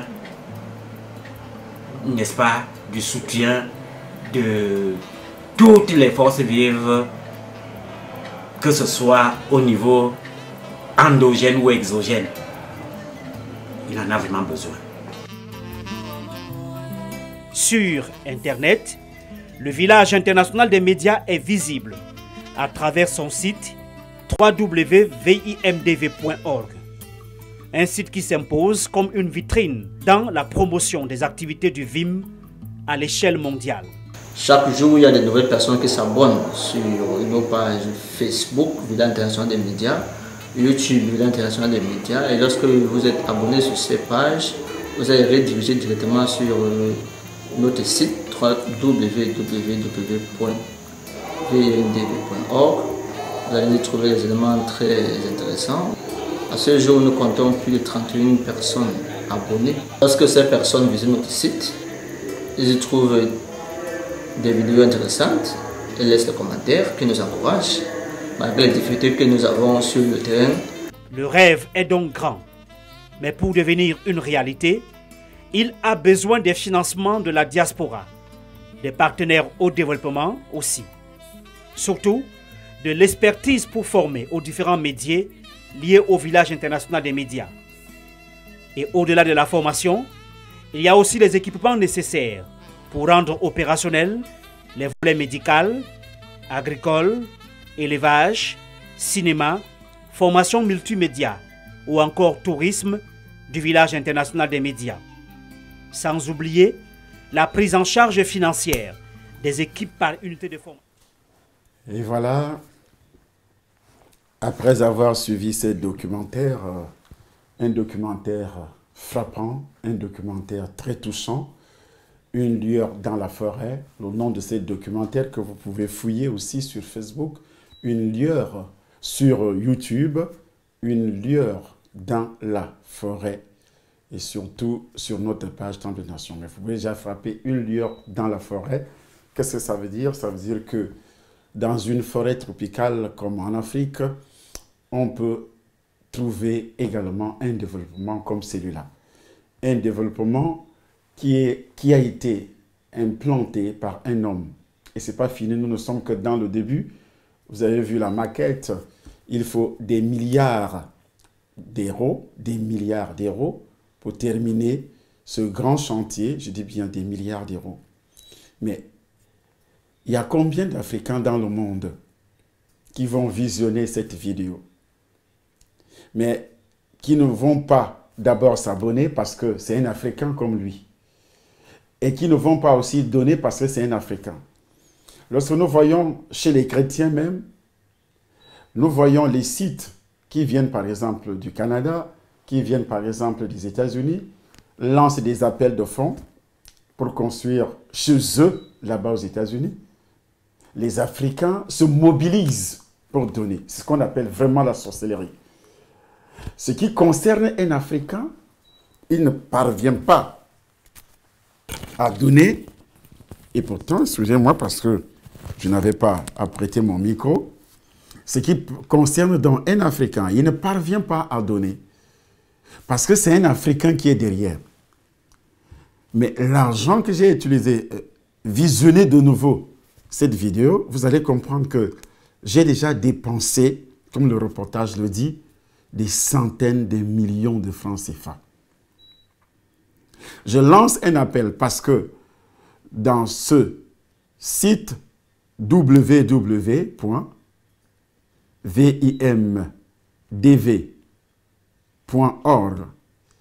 il y a un compte bancaire. Puisqu'il nous faut des millions d'euros, voire un milliard pour pouvoir réaliser ce projet jusqu'à la fin, avec des hôpitaux, avec des usines. Nous avons une centaine d'hectares de terrain. Avec ce fleuve au milieu, donné par le village, les villages, ce n'est pas seulement un seul village, mais donné par les villages, dans cet arrondissement, dans ce département, où je suis en train de construire ce grand projet, pas pour moi. Village international des médias, le projet existe depuis 3 ou 4 ans aujourd'hui.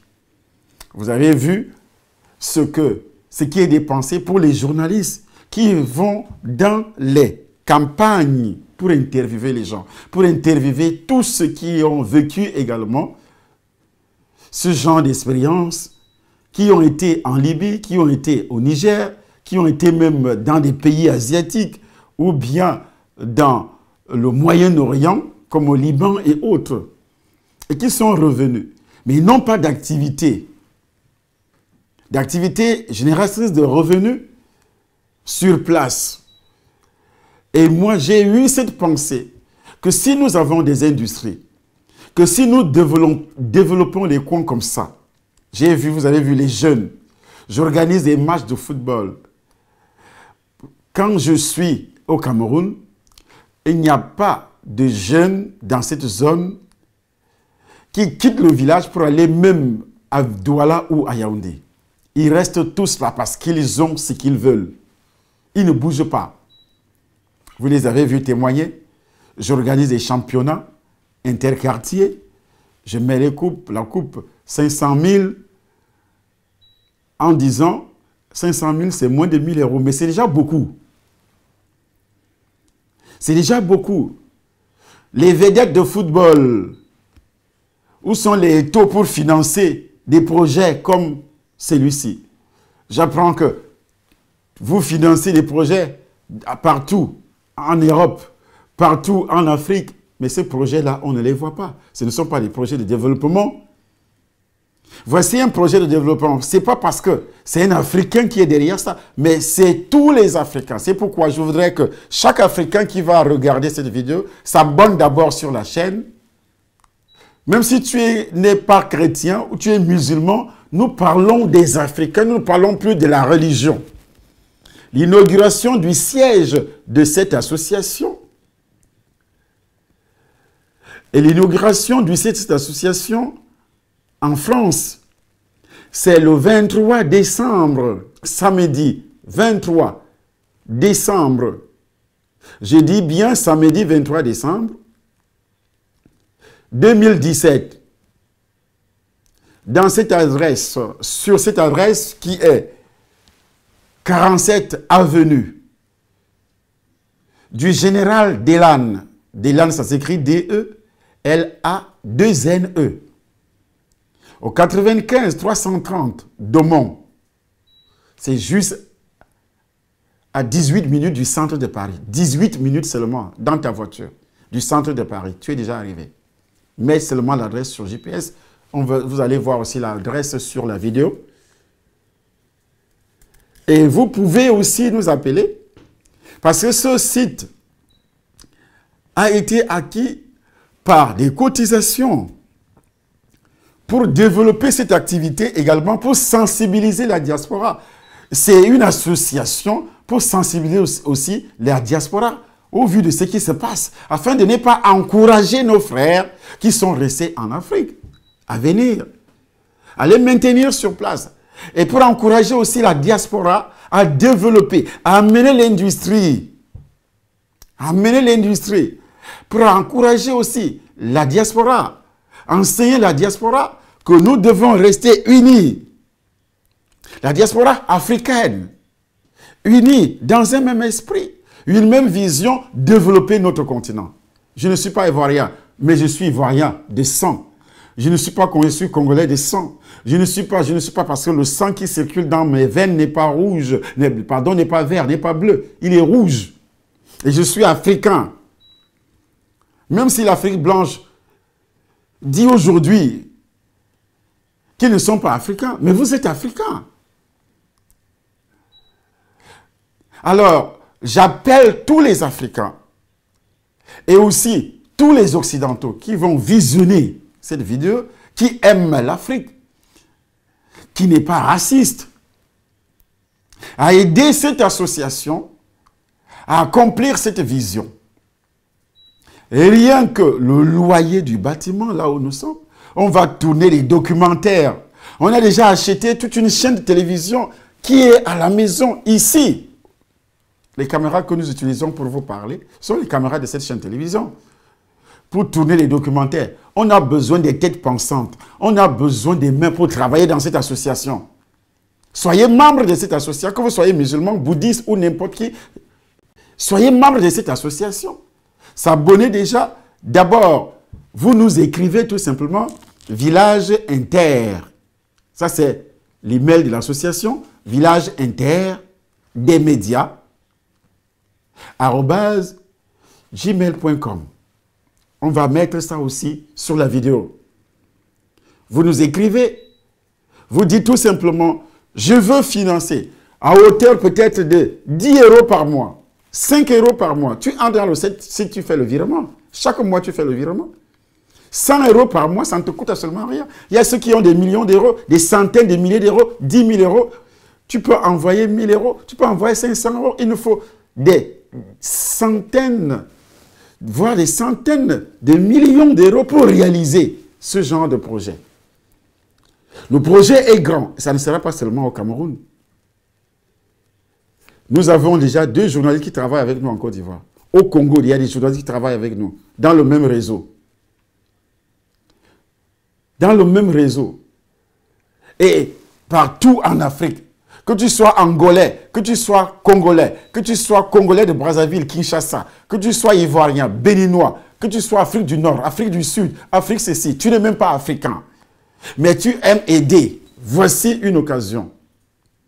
Une occasion pour financer ces gens afin d'enrayer, afin de limiter les dégâts, tout ce qui se passe. Si nous ne faisons pas ça, nos frères vont toujours quitter pour venir. Et puis on va se balader. On va se pavaner devant les ambassades pour crier. Ça ne suffit pas. Crier seulement ne suffit pas. Crier devant les ambassades, ça ne suffit pas. Qui va vous écouter? Mais réagissons en posant des actes.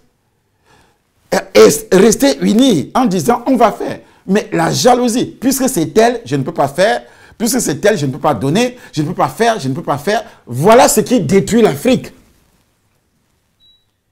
Ah, il va voler notre argent, il va escroquer notre argent. Mais ce que j'ai déjà dépensé, c'est que tu as vu. Déjà, ce que j'ai déjà dépensé. Je paie les salaires de ce journaliste. Une association en Afrique, à quoi? Rien. Il faut déverser ce que moi, je travaille là-dedans. Du ministère, je mets là-dedans pour financer les activités de cette association. C'est pourquoi j'appelle pour la dernière fois toutes les bonnes volontés à entrer dans le site www.vimdv, c'est-à-dire Village international des médias, le droit de vivre. Nous, Africains, on a aussi le droit de vivre dans ce monde bien développé. Dieu n'est pas contre le développement. Non. Dieu n'est pas pour la pauvreté. Mais la pauvreté vient lorsqu'on n'a pas la connaissance. La pauvreté vient lorsqu'on ne travaille pas. Nous voulons sensibiliser par le canal de cette association tous les Africains à se mettre au travail, à s'aimer. L'amour. Lorsque vous avez l'unité, vous travaillez dans l'unité sans se critiquer, sans se détruire. Ce que dit effectivement le livre de Galates. Lorsque vous passez le temps à vous détruire, vous risquez à faire des palabres. Vous allez vous détruire. Vous allez vous détruire. C'est écrit dans le livre de Galates. C'est ce qui arrive aux Africains. Nous allons lire ce verset biblique. Il n'y a pas une religion meilleure que les autres. Les autres disent, oui, moi je suis musulman, je ne peux pas venir avec les chrétiens. Mais Dieu n'a pas la religion, Dieu n'a pas une religion sur terre. J'ai vu le gars qui a témoigné, c'était un musulman, il dit qu'il a même honte d'être musulman aujourd'hui. Il a même honte. Pourquoi? Ce sont les musulmans qui font ça aux autres musulmans. Donc ici, je ne m'adresse pas aux chrétiens, parce que je ne vois pas ce que le chrétien fait. Je ne vois pas ce que... Je m'adresse aux êtres humains. Aux êtres humains qui portent le poids de cet amour. Moi, il me manque. Je pouvais utiliser cet argent pour construire. Regardez une telle maison, comme celle qui est là, dans la vidéo. C'est un château. Mais nous allons utiliser ça pour installer tous les métiers de la communication, cinéma, internet et autres, cinéma, télévision, radio, pour former les jeunes. Et pour développer cette activité, ce sont des nouvelles technologies. Il faut que l'Afrique et tous ceux qui travaillent dans les nouvelles technologies, qui viennent me voir au siège de cette association, comment nous allons développer cette activité en Afrique. Nous allons bâtir des choses comme ça à Abidjan, en Côte d'Ivoire. Nous allons bâtir dans les villages, au Congo. Mettons-nous l'unité, c'est ça le problème. Prends la décision que chaque mois, je peux envoyer seulement 10 €. Ça te coûte quoi, 10 €? Tu dépenses dans les bars, tu dépenses dans les cabarets, tu dépenses des choses comme ça. 10 €, ça te coûte, même 50 €, ça te coûte quoi? Tu envoies.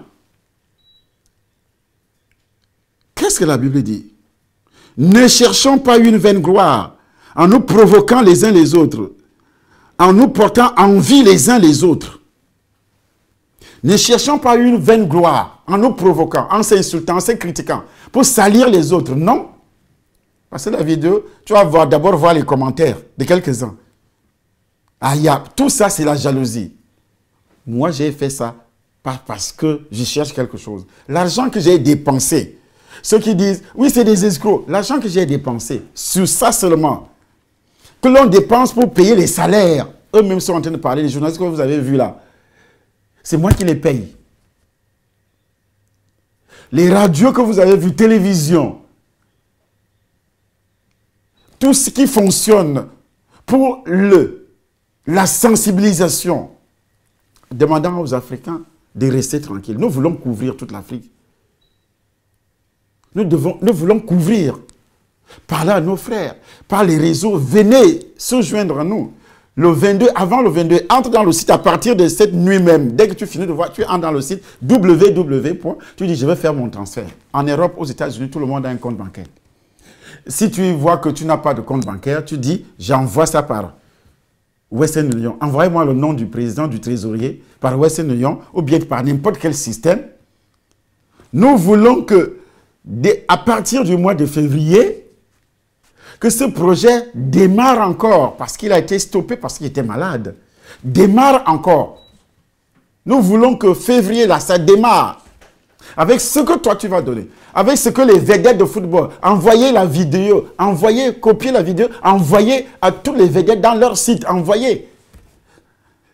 Ce n'est pas une affaire d'un homme, c'est nous tous. Ainsi, les autres vont commencer à nous respecter. Ce n'est pas en criant devant les ambassades qu'ils vont nous respecter. Personne ne t'écoute d'ailleurs. Tu finis de faire ça et puis nous faisons ça depuis longtemps. Mais réagissons. Amenons la technologie. Mettons-nous ensemble. J'ai dit le 23 décembre, vous êtes invités. N'attendez pas d'autres convocations. Vous êtes invités au siège sur cette adresse-là qui se trouve sur cette vidéo, au-dessus de la vidéo. Prenez l'adresse. C'est à partir de quelle heure? 16 h. L'inauguration. Nous allons inviter beaucoup d'autorités de la ville, de Domo. S'ils veulent venir, ils viennent. Les ambassadeurs africains seront invités. C'est une association africaine. Nous demandons donc, montrons à tout ce monde que nous savons faire quelque chose. Par là. On ne doit pas avoir l'unité seulement pour aller crier devant l'ambassade. Comme j'ai vu ça, j'étais en Belgique, je pouvais aussi venir. Mais comme j'étais en Belgique, je ne pouvais pas être là. Moi, je suis rentré aujourd'hui. C'est pourquoi je vous parle de ça. Mobilisons-nous, une mobilisation continentale, générale, mondiale. Parce que ce n'est pas seulement les Africains qui aiment les Africains. Il y a beaucoup de Blancs qui aiment les Africains, beaucoup d'Européens qui aiment les Africains, beaucoup d'Occidentaux qui aiment les Africains. Ne mélangeons pas tout le monde en disant. Beaucoup d'Arabes qui aiment les Africains. Moi, j'ai des amis arabes. J'ai des amis arabes qui aiment les Africains. Partagez la vidéo. Il faut s'abonner. En termes de nation, là, il faut s'abonner. S'abonner dans le site. Partagez la vidéo. Cette vidéo, il faut partager à tout le monde. Comme des bouts de pain. Et vous allez voir ce qui va se passer. Tout va changer lorsque on va se mettre ensemble. Le diable m'a peur de l'unité. C'est pourquoi il passe le temps à diviser. Si vous êtes unis, c'est fini. C'est fini. Que Dieu vous bénisse. Mais le 23, ne manquez pas. Et à Lyon également,